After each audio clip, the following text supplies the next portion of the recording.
One, roll. With NBA finals ending a little less than a month ago, I decided that a basketball-related how-to video would be fitting. No matter who you are, if you see a basketball on the ground and a hoop nearby, odds are you're going to pick the basketball up and shoot it. With that being said, when you want to do it the right way. Shooting isn't a step-by-step process. Instead, it's a combination of two components. So don't think of shooting as first you do this, then you do this. It's more of, here's one piece of the puzzle, here's another piece, now let's put them together and make a bigger picture. In my 17 years of basketball, I was fortunate enough to play 4 years varsity and spend a little bit of time in college playing basketball. Throughout those experiences, I've learned that basketball is a combination of two key mechanisms. The first being hand and ball positioning, and the second being an acronym titled BEEF.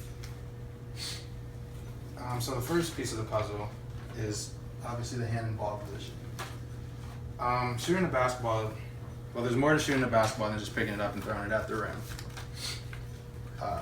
Shooting the basketball, we're going to start with hand positioning. So when thinking of hand position, think of two things: your guide hand and your shooting hand. Your shooting hand essentially is your strong hand or your most dominant hand. So just think of it as whatever hand you eat with is your shooting hand. My shooting hand is my right hand, so that's how I'm going to give the example. Your shooting hand is responsible for two things. The first, obviously, being just getting the ball to the hoop. Obviously, your strong hand is strong for a reason, and you have more power on that hand. The second is rotation, which is we get rotation with our fingertips. And a way to always make sure that your fingertips are on the ball is by holding the ball like this and creating a window between your thumb and index finger. You should be able to stick your finger through. Your guide hand is exactly what it is. It's just there to guide the ball. And your guide hand really shouldn't be in your shot. So essentially you should be able to shoot the ball with one hand. But your guide hand is there just for balance and in case a defender were to come by and try to tip, your guide hand is there to protect that. So next we're going to go to ball positioning. So there's two ways to shoot. Either in front of your face, like Damian Lillard here. You see how the ball is just slightly above his face, in front of his eyes, and to the side of your face, like Klay Thompson. You can see, although it's slightly above his head, you can see how it's cocked to the side of his body. The important thing to remember about ball positioning is it doesn't matter if it's in front of your face or to the side of your face, as long as it's one of these things. It's just whatever you're comfortable with. So we get to the second piece of our puzzle, which is the acronym BEEF. If you don't know what BEEF stands for, it stands for balance, eyes, elbow, and follow through. So we're going to start with balance.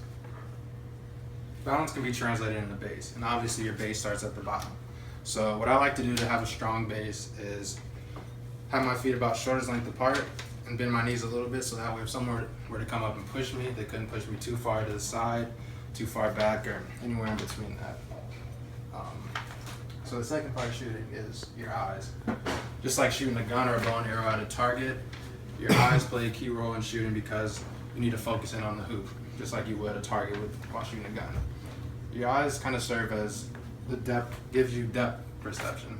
And what depth perception is, it's kind of telling your brain how far and how hard you need to shoot. So if you're far away and you're looking at the hoop, your eyes are going to tell your brain to shoot with more power and ultimately give you more accuracy. The second E is for elbow. And elbow kind of puts the ball on the line. So think of your elbow and the ball, think of your hand and the ball as an extension of your elbow. So I like to have my elbow tucked in like this, so that way the ball will go in a straight line towards the hoop.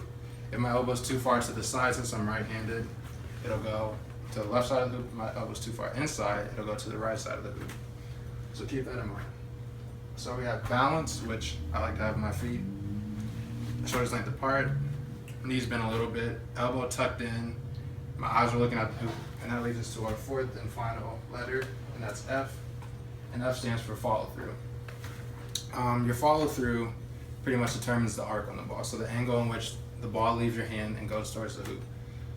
Having a good arc on the ball allows you to have, more room for error. Virtually, it makes the basket bigger.